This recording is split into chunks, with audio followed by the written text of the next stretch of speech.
In the 2003 NBA Draft, the Cleveland Cavaliers select LeBron James. Between 2005 and 2010, LeBron takes the team to the playoffs all 5 times, but can't win a single ring. 2009 to 2010, the Cavs lose in the semifinals to the Celtics.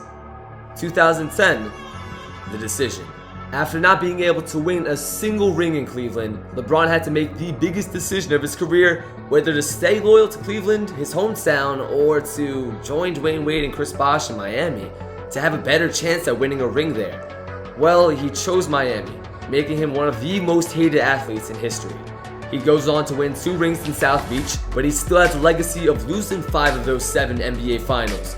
He has a legacy of leaving his hometown and the loyal fans to get a ring elsewhere instead of a ring for them. And then later on, comes back to Cleveland and still doesn't win a ring for them. But what if he just stayed? What if that decision was a different decision? And what if instead of taking his talents to South Beach, instead, in this fall, I'm going to take my talents. Cleveland! It's 2010. Coming off of a rough loss to the Celtics in the last playoffs, the Cavaliers are looking pretty much the same, but they don't finish number 1 in the East, because this is Derrick Rose's year. This is Derrick Rose's MVP year. This is the year he takes over, and the Bulls finished number 1 in the East, not the Cavaliers. Now the Bulls play the Cavaliers in the conference finals. In real life, when this actually happened, the Bulls played the Heat with LeBron and lost. But in this scenario with LeBron and the Cavs, he has way too little help. There's no Dwayne Wade, no Chris Bosh. He has an old Shaq, an old Antoine Jameson, and that's about it. Joakim Noah is able to control the paint. Carlos Boozer did not fully suck at the time, and the Bulls have way too many options for the Cavs to handle. Bulls win in 6 games. The Bulls get to the NBA Finals, but lose to the Dallas Mavericks. Now we're on to the 2011 draft, and you might think, oh wait, this is the year they got Kyrie Irving. They don't get Kyrie Irving anymore, but actually they do. The Cavs traded Mo Williams in a deal that got the Clippers' first-round pick, which led to Kyrie Irving. Kyrie Irving. But they wouldn't have had the number 4 overall pick in Tristan Thompson, so instead, Tristan Thompson gets drafted by the Toronto Raptors. So this is around the time Danny Green was traded off the Cavaliers, but LeBron saw potential in Danny, and if LeBron stayed, Danny probably would have stayed as well. Now in the 2011-2012 season, the Cavaliers roster is Kyrie at point guard, Danny Green at shooting guard, LeBron at small forward, old man Antoine Jameson at power forward, and the flopper himself, Anderson Varejao. In the 2011-2012 playoffs, this is the year where the Bulls are looking on fire. The Bulls might actually make it to the finals, except Derrick Rose tears his ACL. And the Bulls don't have their MVP anymore. You can probably guess what happens next. The Cavs make it to the finals. They play the Thunder in the finals, and just like in real life, James Harden still has a horrible finals performance. LeBron finally brings home the first title for Cleveland. In the 2012 NBA draft, the Cavs no longer take Dion Waiters, and since they won the title, they don't even have that lottery pick anymore. Instead, they have the 30th pick.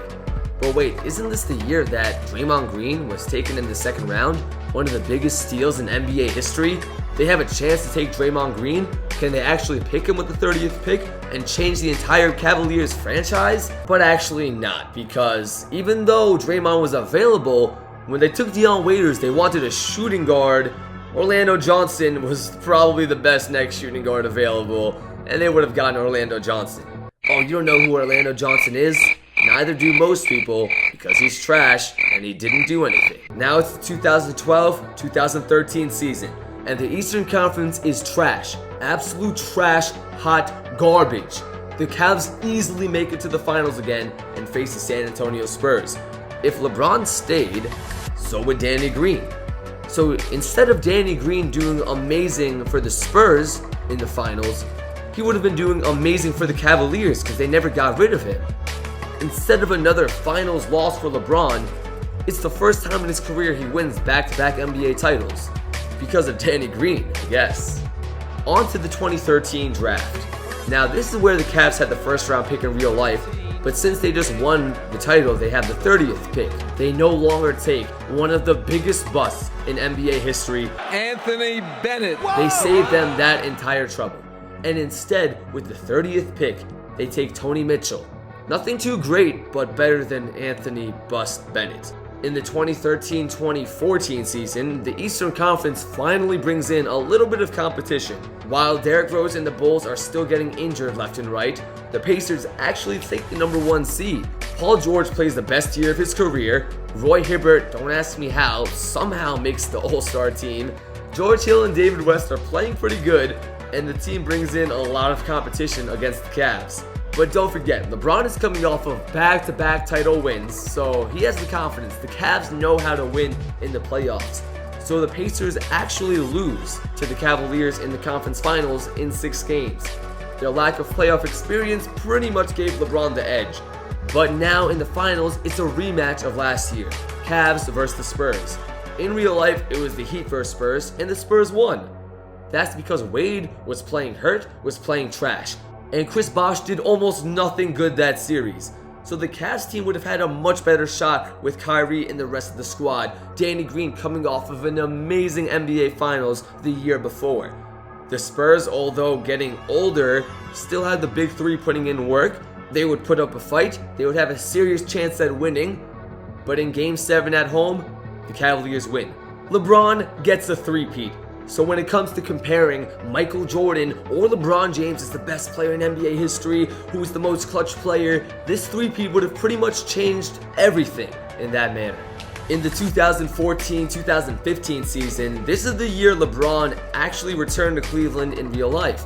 But Kyrie Irving breaks his kneecap in Game 1 of the NBA Finals and they lose to the Warriors. So if LeBron actually stayed with the Cavaliers in the first place, he wouldn't have been hated as much as he is today for leaving. His legacy wouldn't have been hurt for leaving his team, and they would have avoided the mistakes in drafting Anthony Bennett and Dion Waiters.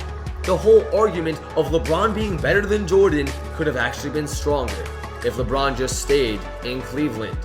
So LeBron, after watching this video, did you change your mind? In this form, I'm going to take my talents. Cleveland!